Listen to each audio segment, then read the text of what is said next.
The COVID-19 pandemic has fundamentally shifted the way that people work and do business. And as such, a lot of businesses have found themselves either thriving or going out of business. Now, one sector in particular interests me right now, and that is the movie business together with cinema chains. Can they survive? What do they need to do to make sure that they ride out the storm? Let's discuss.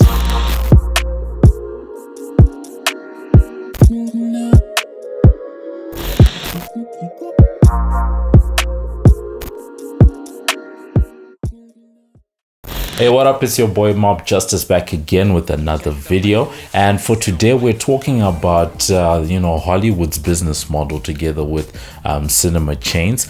Can they survive? Do they need to pivot? Are they ripe for disruption?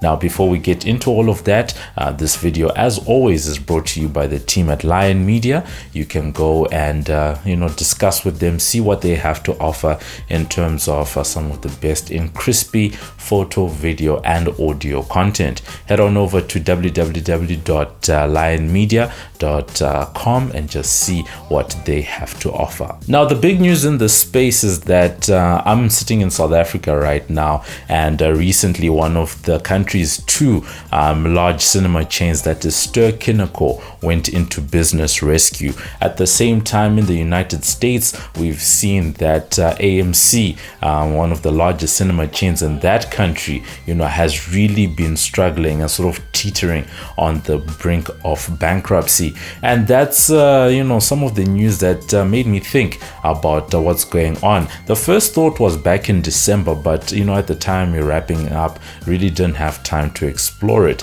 But the news was the fact that HBO and Warner Brothers had actually come together to sign a deal where they're going to be releasing blockbuster films straight to streaming, and that makes one wonder how it's going to affect Hollywood's rollout business and together with the cinema chains. Now, for people that have been following technology for a number of years, they know that we have these cycles, these ups and downs in certain industries, and I feel that at this moment the film industry as a whole, whether we're talking Hollywood's distribution chains as well as cinema chains, are facing what the music industry faced in the early 2000s. I think the film industry is having its Napster moment.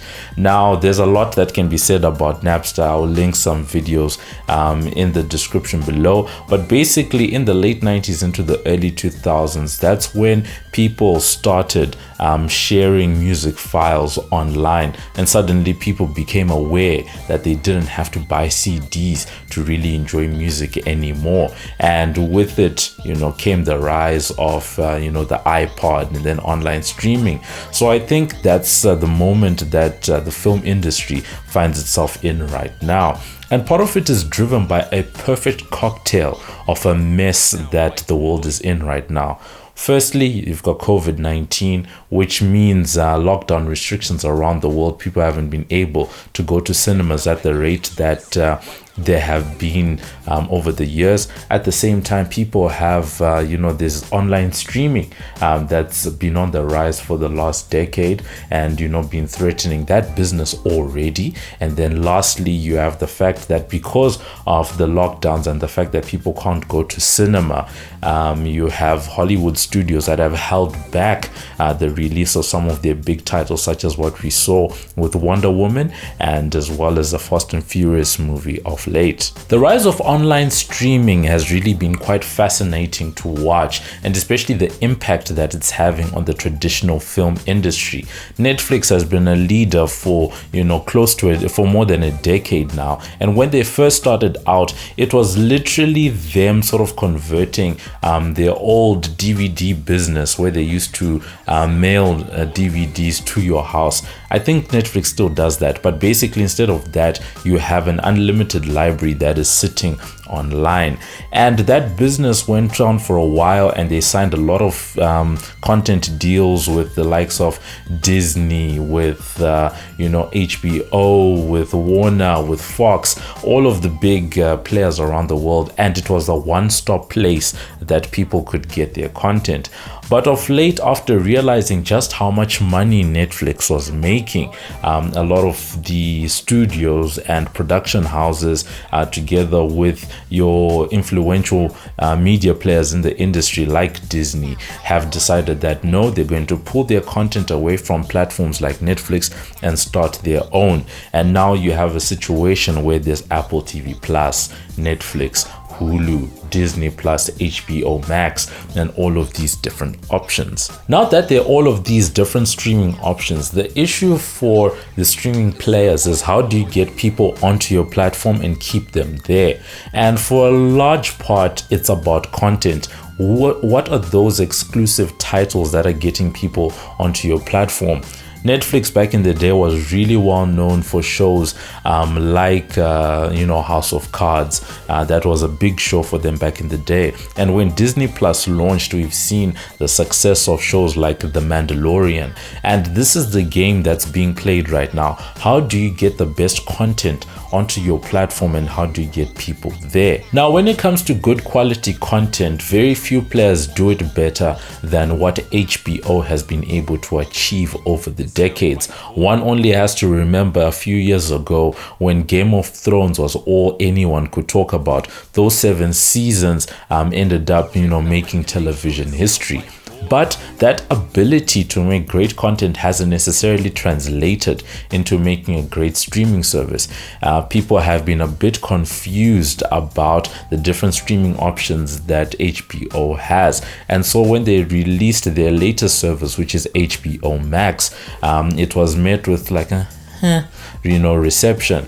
And you'd see that the latest deal that they've signed with Warner Brothers, where they're going to be getting Hollywood blockbuster titles, could be the big game changer that they're looking for. In the traditional sense, this move wouldn't make sense if it was 10 years ago, because in the film industry, a movie is considered to be a blockbuster or a hit if it makes hundreds of millions of dollars at the box office, which means in the cinema. A movie that went straight to DVD or home video was seen as a bit of a failure or not so much of a commercial success.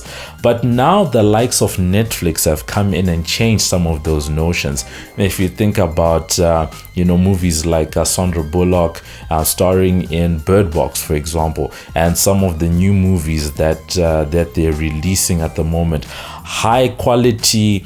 And apparently in 2020, they spent about $17 billion on content alone. And we know that these big budget productions, getting them onto, streaming platforms has been a bit difficult, and Netflix has taken it upon itself. And that seems to be the strategy that HBO and Warner are trying to follow, where instead of going to the cinemas, they're going straight to a place like HBO Max. For HBO Max, makes sense. You get people to come on to watch the latest movies that they would otherwise see in cinemas. But at the same time, for the Hollywood studios, it makes sense because people haven't been going to the cinemas as much as they have been before. Now that we have that background in mind, we can actually then take a look at what that means for the business model, because that's what actually gets affected on the side of the big studios and then on the side of the cinema chains, right? Because in addition to everything that we're talking about is the fact that one, people have bigger and bigger TVs that they have at their homes, and a lot of people at the same time have become more and more comfortable viewing content like movies and series on a tablet, on a laptop, and even phone screens, right? So the industry is facing competition from that point of view. On top of everything else is the fact that by not going to cinemas as much in the last year, people have sort of started to realize just how expensive it is to go to the cinema, because for about the price of a 1-month subscription on the top end of Netflix, a person could go and probably get themselves one ticket to watch a big budget movie, right? But we're not even talking about the fuel and cost of transport to get to and from the cinema. And if you're going as a family, that increases your cost because you're now paying for potentially 4, 5, 6, 7, 8 people, right? Very quickly you can run up from, let's say, 50 to about $100 or about 1,000 rand just on movie tickets, whereas you could have stayed at home, right, used your one Netflix account or whatever streaming service you're on, and then watch some good content at home, no transport costs involved. For Hollywood studios, the big question is, how do they recoup their costs? Yes, HBO and Warner have signed this deal that has movies going straight to streaming, but without the ability to charge as much as they would for a movie ticket for each stream of a particular movie, how do they make that money back? The cost of a ticket, popcorn, concessions, all of that is no longer there, right? So that then factors into how many streams does it take now for a studio to make back the money that they would normally have made in the first week of opening at the box office.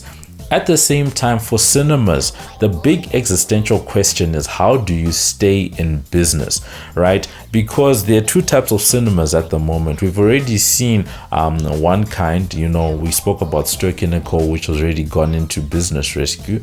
But in the States, we've seen IMAX, for example, which has said that at the beginning of the pandemic, they did some calculations, they saw their burn rate and found that they would be able to last, right, with the cash on hand, they would be able to last for about 2.5, almost 3 years with a no revenue situation. But the question is, what happens when the pandemic is done? The reality of the situation is that we're likely to see cinemas closing around the world. Not entire cinema chains and not all cinemas, but a large portion of cinemas, simply because of all the different options that we've spoken about. Whether it's online streaming, people deciding to stay home because of the behavior change brought on by the pandemic, or simply because people realize just how expensive it is to go to the cinema. So that is the first thing. The second thing is, when it comes to experience, this is where the key is going to be. For those cinemas that do stay open, the issue is going to become, how do you compel people or justify the cost of a movie ticket now that people know how much unlimited content they can get at home? And so far, experiences like 4D, 4-dimensional, you go to one of those cinemas. I remember last year, the last movie I watched was Bad Boys 3, and it was, you go there, you had the glasses, and at the same time, you also have the seats that rumble and shake. Experiences like that together with IMAX, those could be good ways that people can pivot their businesses to increase that experiential factor. At this point, I'm just going to throw out, a few ideas, 3 in particular. The first one simply being, because of social distancing and people becoming more comfortable with more space, this might see the resurgence of drive-thrus. So if you're a big cinema chain, that might be something to consider, or if you're an independent, that's something to consider, drive-thrus.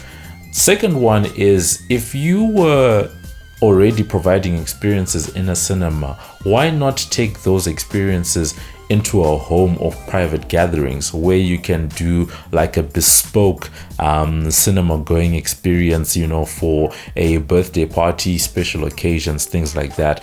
We've seen people in the events business already pivoting their businesses in that way, where they now come to your house and offer you that custom experience. And I think things like that will help to justify some of those costs. And then the last one, because it's 2021 and everything is virtual at this point, why not offer virtual experiences, right? Where you come in, you wear the glasses, or you have an online interface, and you can offer people free extras and goodies whether it's through VR or any other virtual platforms where people can experience something extra that they wouldn't get if they simply streamed the movie on one of the normal platforms. So that's been it for this video. You can let me know what you think of these ideas. Do you think any of them could work? Because I love movies, and I tended, at least in my younger days, to enjoy going to the movies. But when I started being able to watch movies in the comfort of my own home on a bigger screen, etc., the allure of going to a cinema, reduced for me a long time ago. And one can see that this moment that we're in, a lot of people have reached that particular stage. And when the pandemic is done and it's now a thing of the past, it's very likely that there is new behaviors that people would have already adopted. People will now be used to spending time at home with their families, etc. How do you, as a Hollywood studio, increase that experiential value? How do you, as a cinema line, bring or allure people? Will cinema still be a thing in the future? Let me know what you think. How many subscriptions do you have for streaming services? Because I feel like that could be a whole other video on its own. Let us know what you think, and we'll catch you guys in the next video. Hey, this is Baby G, and you're watching the Mob Justice channel. Follow us on Twitter, Instagram, and Facebook. Live it, love it, like it. This is the Mob Justice TV.